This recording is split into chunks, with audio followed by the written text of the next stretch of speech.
Hello everyone, it's Bob on Wednesday the 19th of March and we're almost at the spring equinox. I don't know what the weather is like in Hungary and Switzerland, but it's still pretty cold here with overnight frosts. However, a warm welcome to our friends in Europe. We're all 2 weeks into Lent and so busy here organising soup lunches and Lent studies that I forgot we had another anniversary here in Scotland. 10 days ago, on Sunday the 9th of March, people here were invited to remember and commemorate those who lost their lives since the COVID-19 pandemic hit Britain 5 years ago. To reflect on the sacrifices made by many and on the impact on us all. To pay tribute to the work of health and social care staff, frontline workers and researchers. To appreciate those who volunteered and showed acts of kindness during this unprecedented time. I know that COVID affected most of the world at different times, from 2019 to 2022, and the UK Commission on COVID Commemoration was set up shortly after, in September 23, to find appropriate ways to remember those who lost their lives since the pandemic began, and to explore how we mark this period of our history. They held an in-depth consultation with those most impacted, including representatives from bereaved family organisations.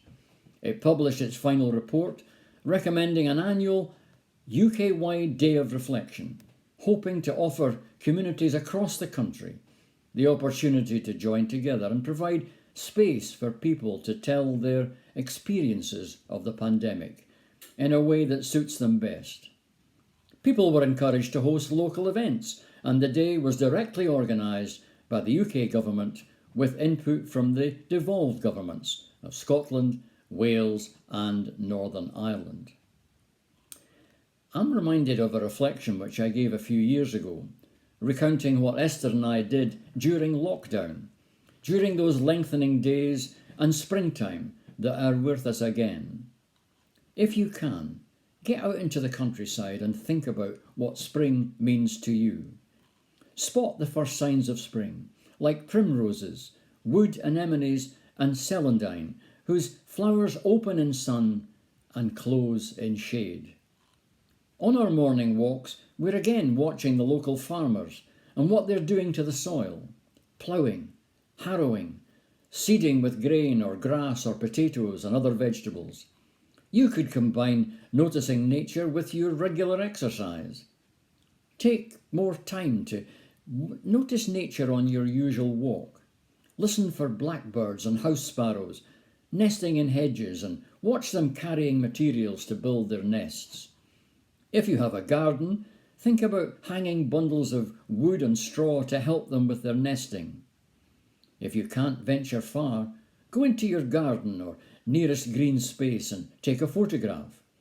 If you do this regularly, you'll have a record showing how much your environment has changed through the seasons.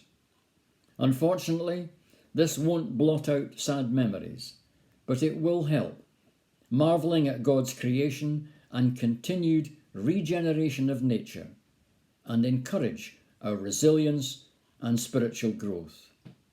I wish God's blessing on you for the weeks of Lent ahead.